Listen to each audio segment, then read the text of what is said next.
할렐루야. 고난을 넘어 소망으로 시리즈 설교 11번째 시간으로 오늘은 고난을 이기는 훈련 첫 번째 시간을 갖도록 하겠습니다. 은혜가 풍성하게 임하기를 축원합니다. 오늘 본문에 등장하는 바울은 예수님을 믿고 참 많이 축복을 받은 사람이다가 아니라 우리의 생각과는 달리 참 많이 고난을 받은 사람이었습니다.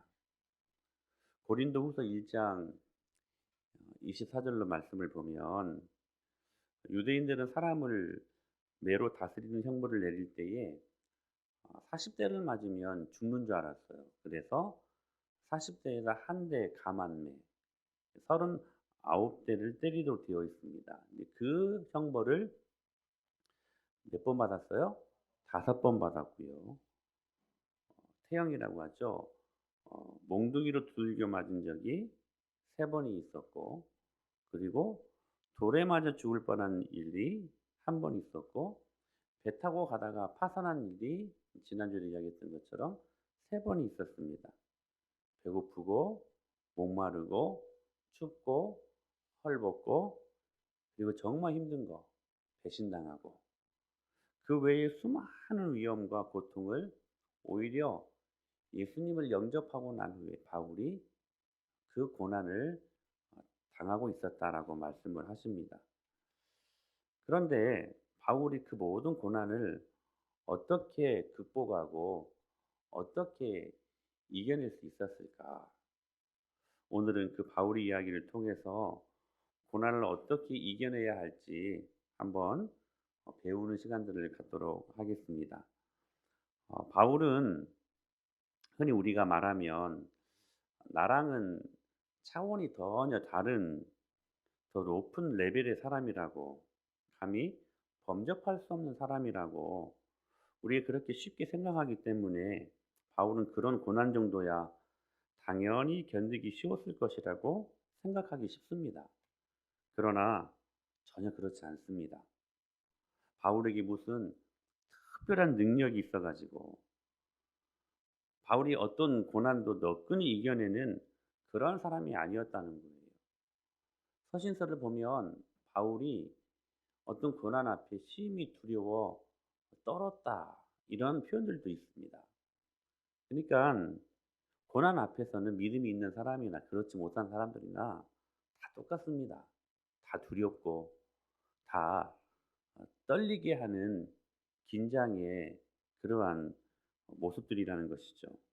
그런데 그렇게 많은 고통과 고난 앞에서도 바울이 우리들과 다른 것은 뭐냐면 그 고난이 없었던 게 아니라 그 고난을 이겨냈거든요. 저랑 여러분들이랑 다른 게 그거예요, 바울이랑. 바울은 그 고난이 없었던 게 아니라 더 많은 고난들이 있었지만 오히려 그 고난을 이길 수 있었다는 거예요. 이길 수 있었다는 거. 그리고 더 중요한 것은 그 고난 속에서도 하나님의 평강을 누릴 수 있었다는 것이죠. 저는 이게 예수님 믿는 사람들에게 나타나는 능력이라고 믿습니다. 너희는 내게 배우고 받고 듣고 본바로 행하라 그리하면 평강의 하나님이 너희와 함께 계시리라. 이 말씀은 바울이 그 평강의 하나님을 경험했기 때문에 할 수 있는 말이에요. 바울이 그 수많은 고난 앞에서도 평강의 하나님을 경험했기 때문에 그 하나님을 지금 소개할 수 있었던 것입니다. 그러니까 예수님 믿는 사람들에게 무엇이 능력이냐면 고난이 임할 때 그 고난을 막 이기게 하고 막 고난을 사라지게 하고 이게 능력이 아니라 어떤 면에서 여러분 계속 그 고난은 있지 않습니까? 근데 그 고난 앞에서도 우리가 하나님의 평강을 경험할 수 있느냐? 저는 이게 능력이라고 믿습니다. 지금 바울이 비록 지하 감옥에 갇혀 언제 죽을지 모르는 신세였지만 그에게는 환경과 상황이 흔들리지 않는 하나님의 평강이 있었다는 거예요. 오늘 그 평강이 임하기를 축복합니다. 그런데 어떻게 해서 그가 환란 속에서도 그 기쁨과 평강을 유지할 수 있었을까? 오늘 본문에 보면 11절 12절 말씀 같이 읽어요. 시작.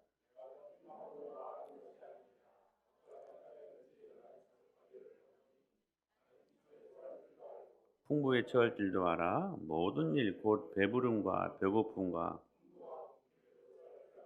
일체의 비결을 배웠노라. 바울이 배부를 때이든지 배고플 때이든지 그가 상황과 환경에 흔들리지 않고 지금 한결같을 수 있었다라고 고백을 하는 것이거든요.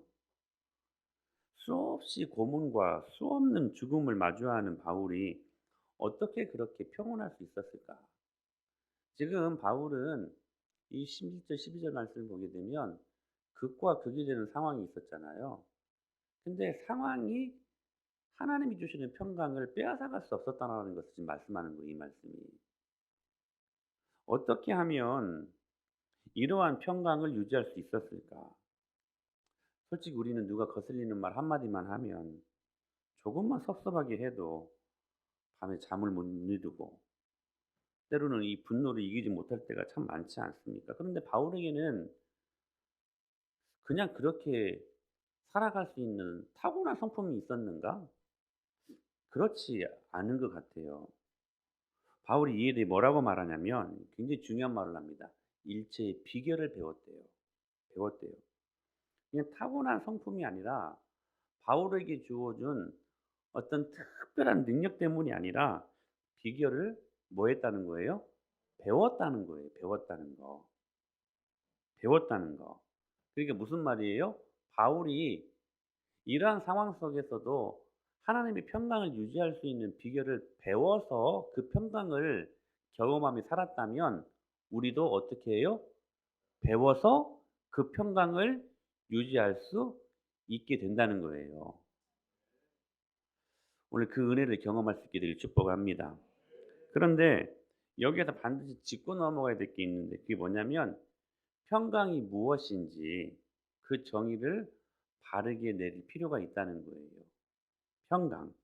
영어로 말하면 peace.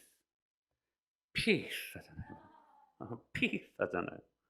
여러분 평강이 무엇인지 그 정의를 바르게 내릴 필요가 있을 것 같아요. 어떤 상태를 우리가 평강이라고 하는가? 어떤 상태를? 흔히 우리는 평강이라고 하면 두려움이 없는 상태를 말하지 않습니까? 불안 요소가 없는 상태, 위험의 요소가 없는 상태. 이것을 평강이라고 말합니다. 요즘 코로나19 때문에 사람들이 우울증이 많이 빠졌대요. 그래서 오늘 아침에 잠깐 뉴스를 보니까 어, 코로나19를 이길 수 있는 방법, 요즘 대두되는 게 명상이라고 합니다. 명상.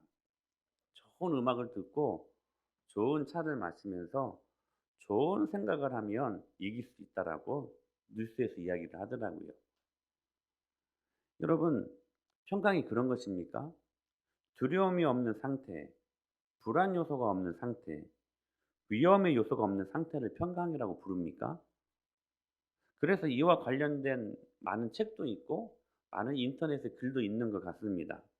그래서 이 책들을 보면 부정적인 생각을 몰아내라. 스스로 생각을 통제할 수 있어야 된다. 힘들 때는 명상도 해라. 이런 식으로 말들을 많이 하는데 그러나 하나님이 주시는 진짜 평강은 뭐냐면 부정적인 생각을 쫓아내는 것이 아니라 여러분 그렇게 찾아오는 평강은 절대로 진짜 평강이 아닙니다. 거짓 평강입니다. 그냥 단순히 부정적인 생각을 쫓아내는 데 출발하지 않고 하나님의 평강은 뭐냐면 부정적인 생각들의 부재로부터 오는 것이 아니라 하나님의 임재로부터 온다는 사실이에요. 그게 뭐냐면 하나님의 평강이라는 거예요. 오늘 구절에서 뭐라고 말씀하십니까? 평강의 하나님이 너희와 함께 계시리라. 평강을 주시는 하나님이심을 경험하고 신뢰하는 것이 뭐다? 진정한 평강이라는 거예요. 부정적인 생각 없애라. 그리고 적극적으로 행동해라. 이게 평강이 아니라 하나님이 우리랑 함께 하시는 것이 평강의 상태라는 거예요. 여러분 이것을 믿습니까? 그래서 결국은 "잘 될 거야. 힘내. 할 수 있어." 이게 아니라 하나님이 함께 하심을 신뢰하는 그 믿음에서 평강이 시작된다라는 사실입니다. 바울이 상선에서 큰 유라굴로 광풍을 만났잖아요. 우리 전 지난주 지지난주에 말씀드렸잖아요. 근데도 그가 그 광풍 중에서도 사람들은 다 두려워 떠는데 바울만큼은 안 떨어요. 두려워하지 않아요. 어떻게 그럴 수 있었을까? 이유는 딱 하나예요. 하나님이 그의 곁에 서서 함께 하셨기 때문이라는 거. 사랑하는 여러분, 아무리 파도가 거세게 몰아쳐도 섬 주위의 수많은 바위는 파도에 덮쳐서 잠시 사라져 보이는 듯해도 파도가 쫙 빠져나가면 그 자리에 굳건히 있는 것처럼 우리가 때로 돌팔매질을 당하고 매질을 당하고 채찍질을 당하고 비난과 배신을 당해도 고난을 당해도 바울은 하나님을 향한 한결같은 신뢰를 가질 수 있었던 것처럼 우리 또한 그 하나님을 향한 한결같은 신뢰가 있어야 된다는 사실입니다. 그리고 바울은 그것이 절대로 타고난 것이 아니라 특별한 능력을 받아서가 아니라 배운 것이라고 이야기를 해요. 일체의 비결을 배웠노라. 그 말은 다시 말씀드립니다. 우리도 배울 수 있다는 거예요. 그래서 우리도 그 고난 중에 평강을 누릴 수가 있다는 거예요. 그러면 오늘 이 바울의 고백 속에서 고난을 이기는 세 종류의 훈련에 대해서 한번 생각해 보십시다. 여러분 기대가 되나요? 한번 잘 들어보세요. 그러면 고난을 이길 수가 있어요. 첫 번째, 생각 훈련, 생각 훈련. 인생의 본질을 깊이 생각하는 훈련에서 찾아야 된다는 거예요. 인생의 본질을. 여러분 한번 우리 8절 9절 말씀 읽어볼까요? 시작.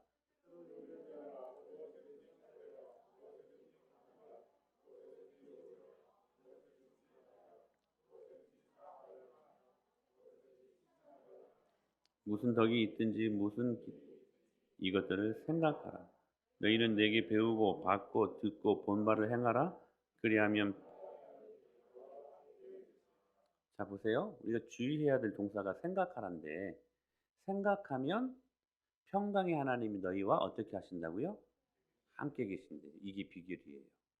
고난 중에서도 우리가 바울처럼 여러분 평강을 유지할 수 있는 첫 번째 방법이 뭐냐면 생각하는 훈련이라는 거예요. 생각하는 훈련. 무엇이 참되고 무엇이 경건한 것이고 무엇이 옳은 것이며 무엇이 거룩한 것인지 이것들을 생각하라는 거예요. 생각하라는 거. 일반적인 교양과 일반적인 고상함이 아니라 하나님에 대해서. 여러분, 인생은 하나님을 아는 것만큼 행복합니다. 인생의 수많은 어려움들이 어디서 기인하냐면 하나님을 모르는 데에서 기인해요. 그러니까 여러분, 고난의 한 복판에서 여러분들은 무엇을 생각해야 되냐면 하나님이 어떤 분이신지를 생각해야 돼요. 하나님이 어떤 분이신지, 죄에 대해서, 구원에 대해서, 타락한 세상에 대해서, 인간의 본성과 그리고 세상을 향한 하나님의 구원 계획 같은 성경의 구체적인 그 가르침들을 깊이 뭐 하래요? 생각하라는 거, 생각하라는 거. 이 생각하라는 단어의 원 의미가 어떤 의미냐면 계산하다, 추정하다 이런 의미가 있어요. 컬큐레이트라는 의미가 있어요. 계산하는 거, 역동적으로 추정하는 거예요. 소극적인 의미가 아니에요. 굉장히 적극적인 의미입니다. 하나님에 대해서 성경에 대해서 구체적으로 역동적으로 계산하고 그리고 추정하여 생각해 봐라 이 말이에요. 여러분 우리는 거의 모두가 염려 속에서 세상을 삽니다. 지난주에 한 번도 염려 안 하고 이 자리에 나오신 분은 없을 것입니다. 염려 속에서 평생을 살아요.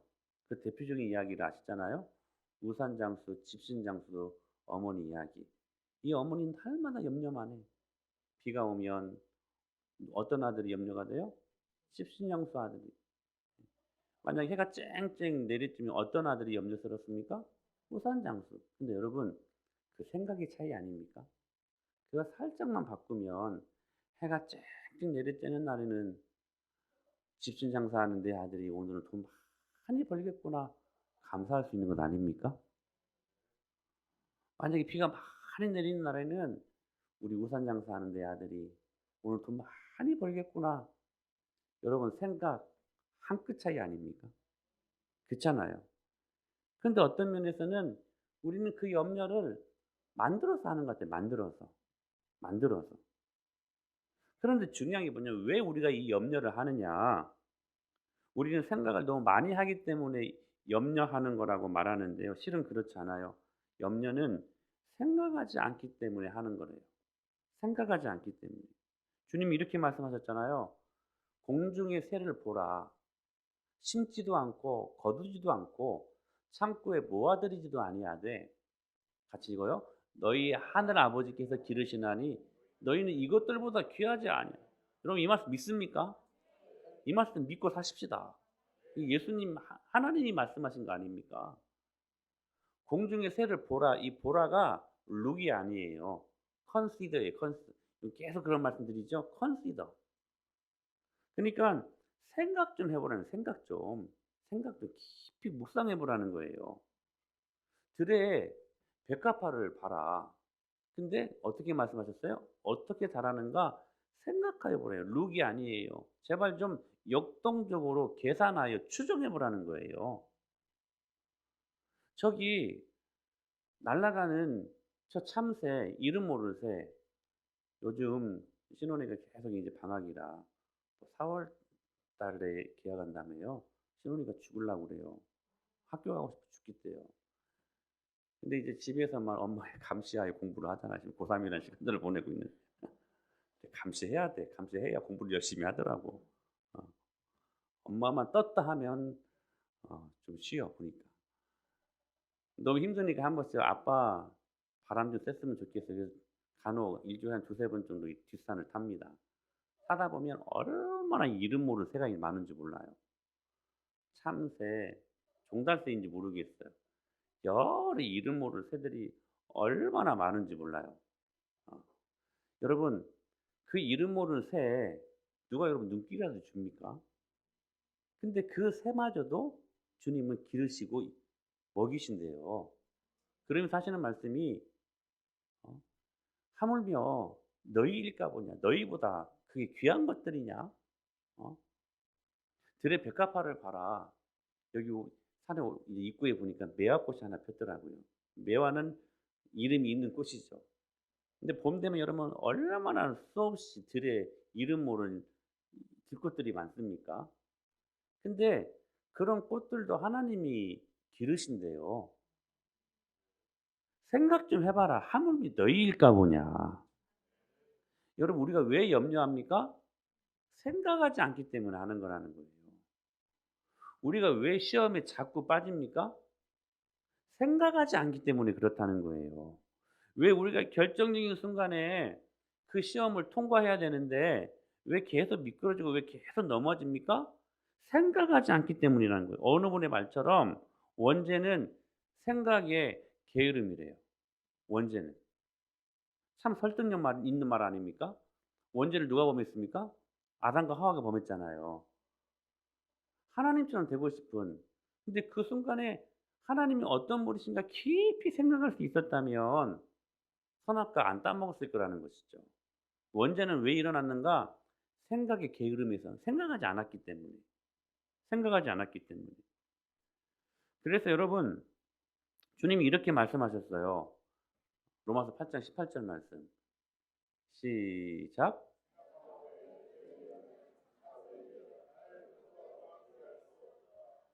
생각하건대 현재의 고난은 장차 우리에게 나타날 영광과 비교할 수 없도다. 비교할 수 없도다.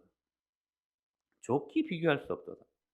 그냥 여기 생각하다라는 말이 그냥 조용히 생각하는 것이 아니라 치밀하게 역동적으로 계산한다 그런 의미예요. 그러니까 내 마음속에서 기쁨이 솟아날 때까지 다가올 그 영광을 생각하고 또 생각하라는 거예요.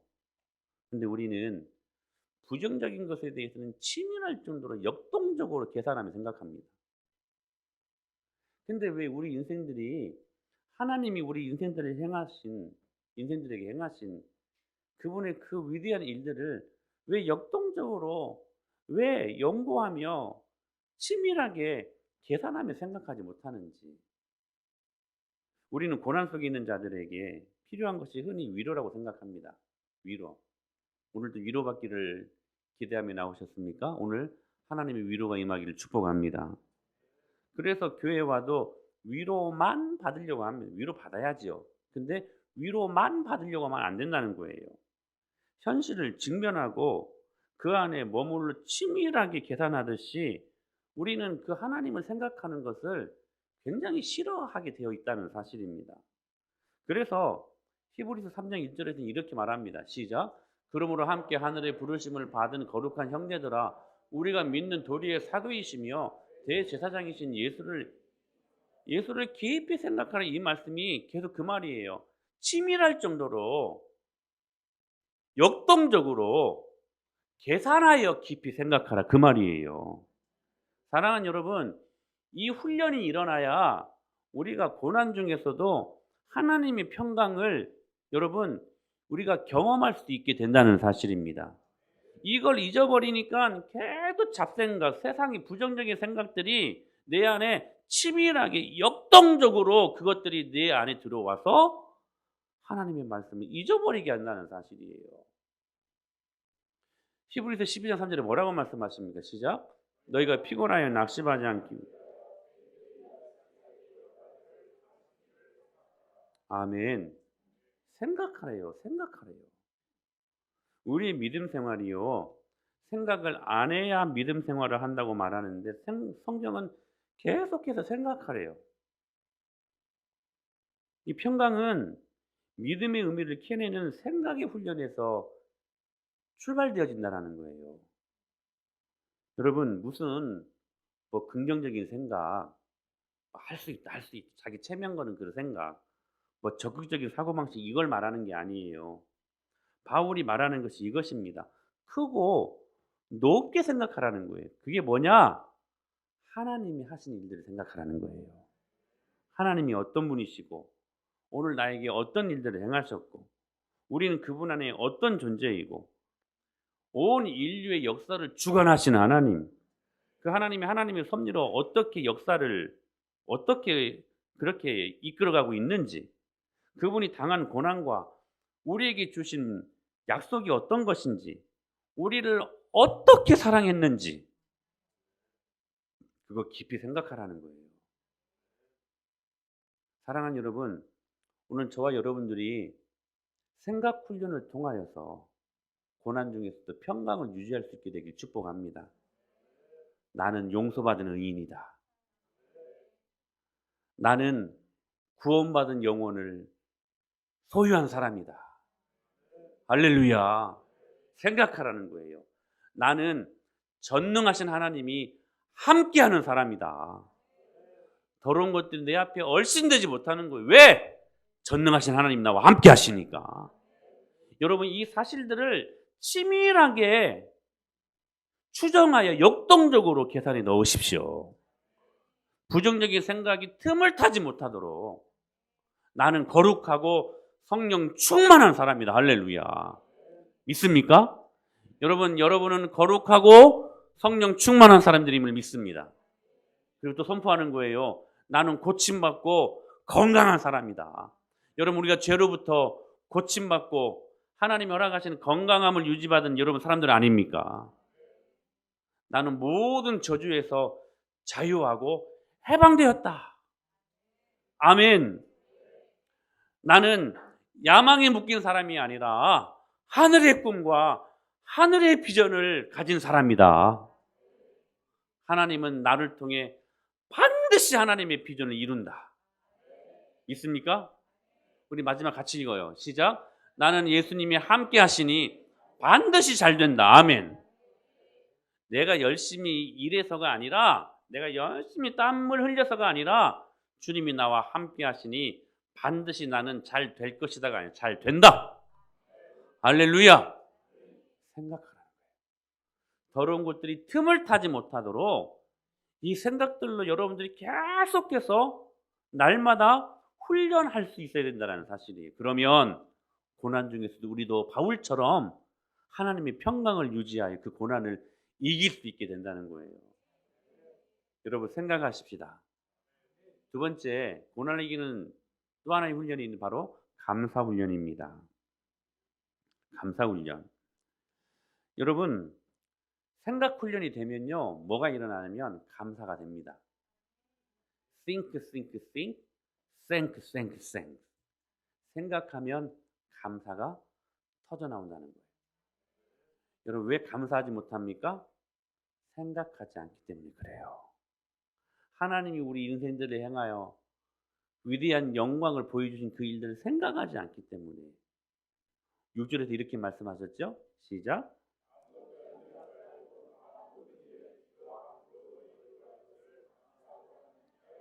여러분 고난을 경험하면 그 다음 주에도 말씀드리겠지만 기도하래요. 근데 그 기도할 때요, 어떻게 기도하래요? 감사함으로 하래요. 다시요. 여러분 고난 받으면 기도하십시오. 기도는 능력입니다.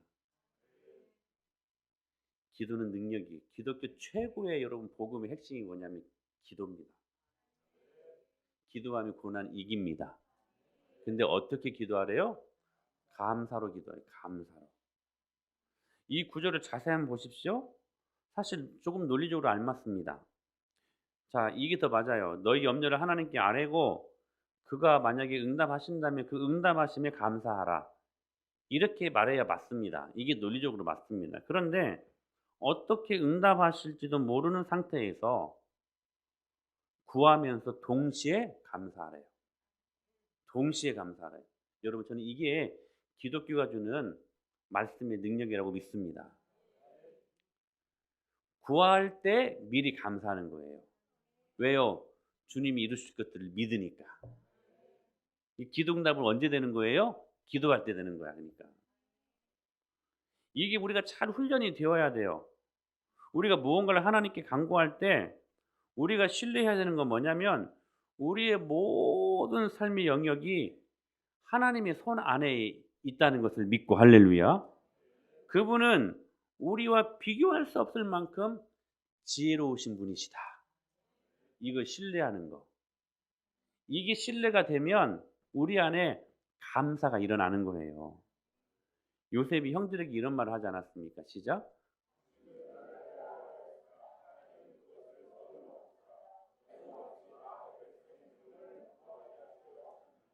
여러분 이 스토리를 잘 아시잖아요.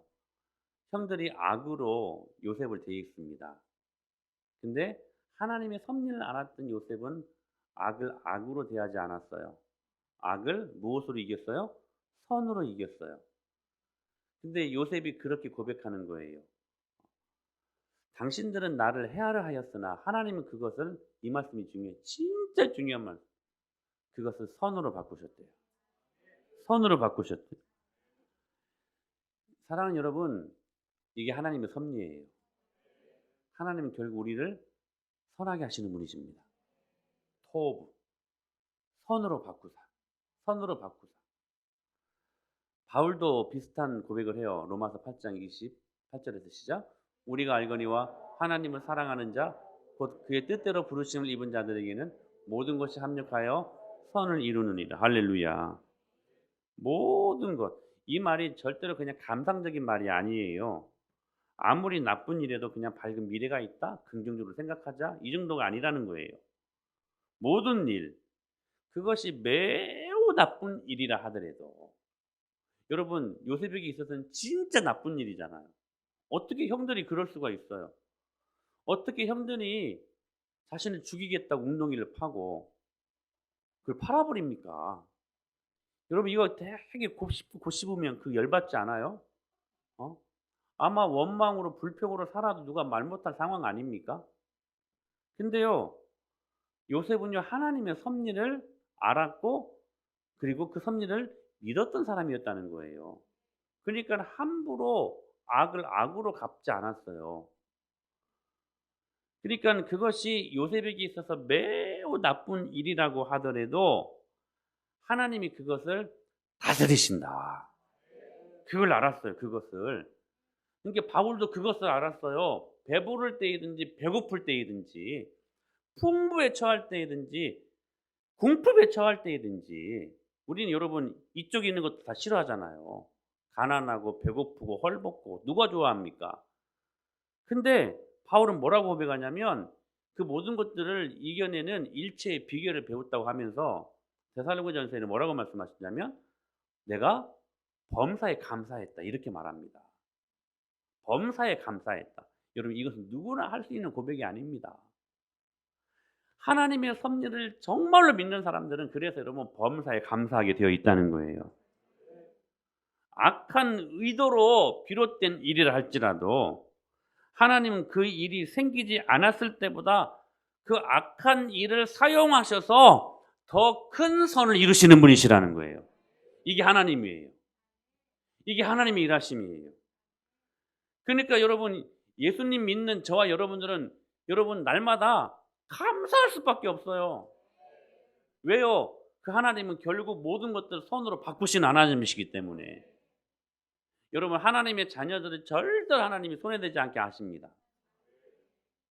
아멘. 그것을 신뢰하는 거예요. 그것을 신뢰하면 뭐가 터져나와요? 감사가 터져나와요. 내게 누가 악한 일을 저질러도 감사해요.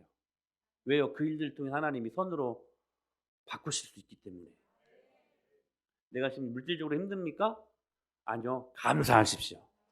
그 일 때문에 주님을 만날 수 있었다면 감사하십시오. 주님이 그것을 바꾸십니다. 여러분 이 하나님의 섭리를 믿는 신앙이 있어야 돼요. 그러니까 자 보세요.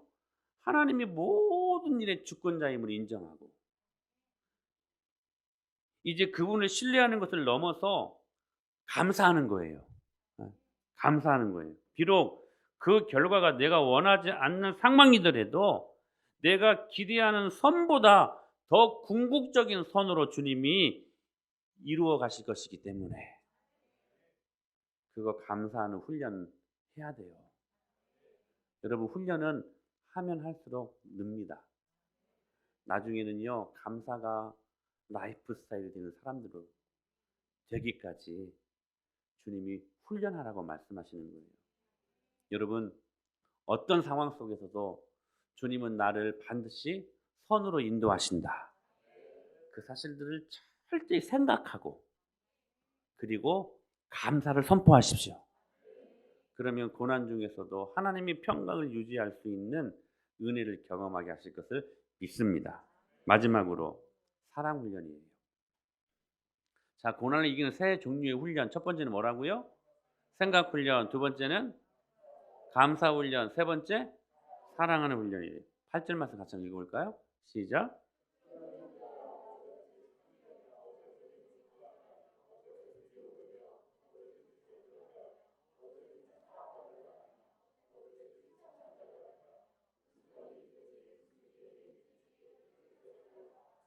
자, 보십시오. 이것들을 생각하라라고 말씀하시는데 쉴 새 없이 터지는 곤란한 문제들 가운데서 우리가 평강을 유지할 수 있는 것은 첫 번째 생각 훈련처럼 생각하는 것으로만 충분하지 않아요. 8절 후반부에 있는 말씀은 오늘 정말 중요한 말씀인데요. 뭐라고 말씀하시냐면 무엇이든지 사랑받을 만한 것이 있다면 이 말씀의 끝이 뭐예요? 이것들을 생각하라. 생각하라. 그것이 사랑할 만한 가치가 있는 것이라는 것을 생각해 봐라. 이렇게 말씀하시는 거예요. 여러분 생각 훈련도 너무 중요합니다. 이거 하지 말라는 게 아니고 먼저 생각하는 훈련 해야 돼요. 근데 생각하는 것 자체보다 더 중요한 것이 뭐냐면 옳은 것을 사랑하는 태도라는 거예요. 옳은 것을.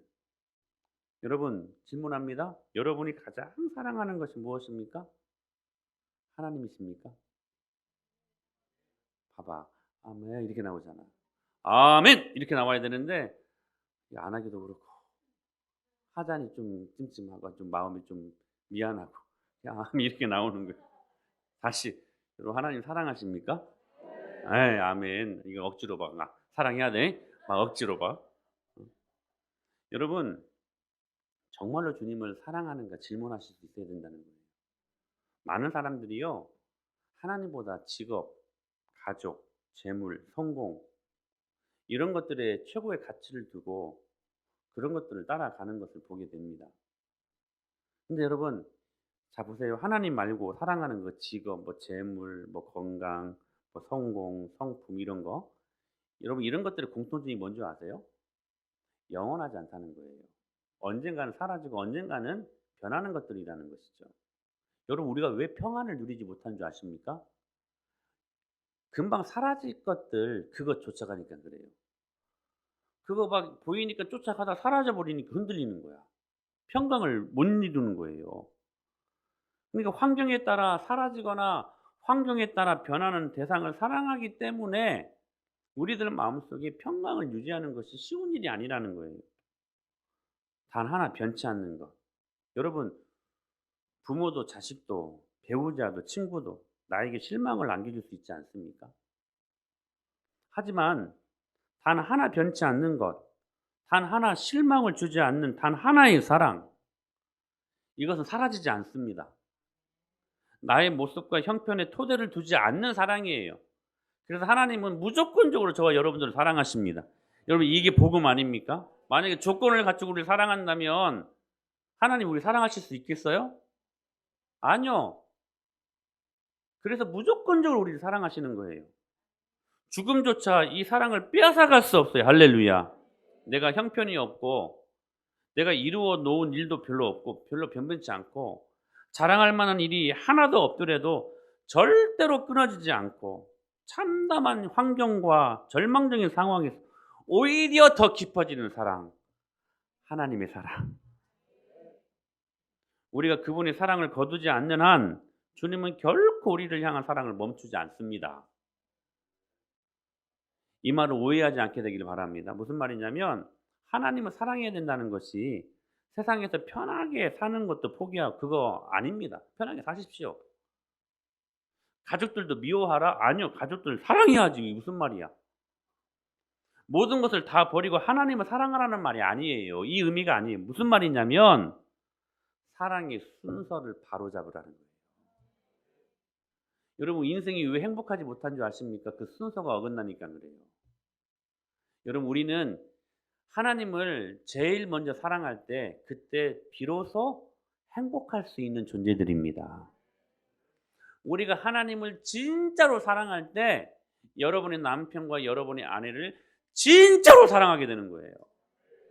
우리가 하나님을 최고로 사랑할 때 여러분의 자녀들을 진짜로 사랑하게 된다는 거예요. 그거 아니면 다 가짜 사랑이야. 오히려 덧나게 하는 사랑이야. 오히려 불행하게 하는 사랑이에요. 여러분 하나님을 최고로 사랑하십시오. 그것만 하는 거예요. 그러니까 평강을 누리는 마지막 방법이 있다면 어떤 환경과 어떤 상황 속에서도 하나님을 최우선으로 최고로 사랑해야 된다는 거. 사랑하는 여러분, 여러분 하나님에 대해서 구원에 대해서 주님께서 우리를 얼마나 사랑하셨는지 그 사랑을 또는 어떻게 갚아야 할지에 대한 진지하고 진중한 고민들이 있으십니까? 다른 좋은 것들보다 하나님을 상대적으로 너무 적게 사랑하고 있지는 않습니까? 사랑하는 여러분, 우리가 평강을 잃어버리고 사는 가장 큰 이유가 뭐라고요? 하나님이 아닌 다른 무언가를 위해 살면서 그것에 대해 더 큰 사랑을 쏟기 때문이라는 거. 여러분, 영원할 수 없는 다른 무언가를 더 사랑하면 걱정 때문에 마음 편할 날 절대로 없습니다. 여러분의 고난이 뭔지 대충 알아요. 근데 진짜 한번 질문할 수 있지 않습니까? 여러분이 고난 속에 있을 때 무엇이 가장 여러분을 힘들게 하는가? 혹시 이런 것 아닙니까? 내가 지금 이 고난이 벌을 받고 있다라고 생각하십니까? 여러분, 혹 그런 생각이 들 때 십자가를 생각하십시오. 십자가는 여러분이 받을 모든 형벌을 다 짊어지시고 여러분들의 모든 형벌을 다 감당하신 주님의 사랑입니다. 그 사랑을 생각하십시오. 혹 이런 생각 때문에 두려우십니까? 하나님이 나를 돌보지 않는다라고 하는 생각. 하나님 살아 계십니까? 내가 이 고난 가운데 있는데 왜 말씀하시지 않습니까? 왜 나에게 나타나셔서 왜 주님의 영광을 보여주시지 않습니까? 혹 여러분 이것 때문에 혹 고민하십니까? 여러분 이 또한 십자가를 생각하십시오. 하나님이 이렇게 말씀하실 것입니다. 얘들아 나도 아들을 잃어봤다. 하지만 뜻하지 않게가 아니라 너희를 위해 자발적으로 자원해서 십자가에 못 박게 했다. 그래서 내가 너를 가족으로 맞아들일 수 있었다. 할렐루야. 사랑하는 여러분, 그 주님이 우리를 돌보시지 않겠습니까? 가장 사랑하는 독생자까지 주시면서 우리를 사랑하신다고. 이게 무슨 말이에요? 독생자보다 우리를 더 사랑하신 거야. 여러분 이런 말씀 들으면 막 너무 감사하지 않습니까? 독생자 예수님보다 우리를 더 사랑하셨대요. 하나님이 세상을 이처럼이라는 단어에 모든 하나님의 사랑이 다 들어 있습니다. 이처럼 사랑하사 독생자를 주셨으니 이는 저를 믿는 자마다 멸망치 않고 영생을 얻게 하려 하심이라. 그러므로 여러분 이런 하나님을 제발 좀 생각하시고 사십시다. 역동적으로 계산하여 치밀하게 추정하여 그 하나님을 생각하고 생각한 끝에 우리 안에 감사가 터져나옵니다. 하나님이 어떤 상황 속에서도 그 어떤 상황이 최고 악한 상황이라 할지라도 그 악을 선으로 바꾸시는 하나님이시다. 그 하나님을 신뢰할 수 있다면 우리가 감사가 터져나올 수 있지 않겠습니까? 여러분 감사하십시다. 여러분 예배도 이렇게 감사로 하는 거예요. 그래서 그리고 그 주님 최고로 사랑하여 이 모든 어려움을 이겨낼 수 있는 하나님이 주시는 절대 평강을 유지할 수 있다면 오늘 이 예배는 여러분들에게 축복입니다. 세 가지 훈련 잘 하십시다. 생각 훈련, 감사 훈련, 사랑 훈련. 우리도 바울처럼 고난을 이기는 놀라운 축복을 한 주 동안 경험하게 될 것을 믿습니다. 기도하시겠습니다.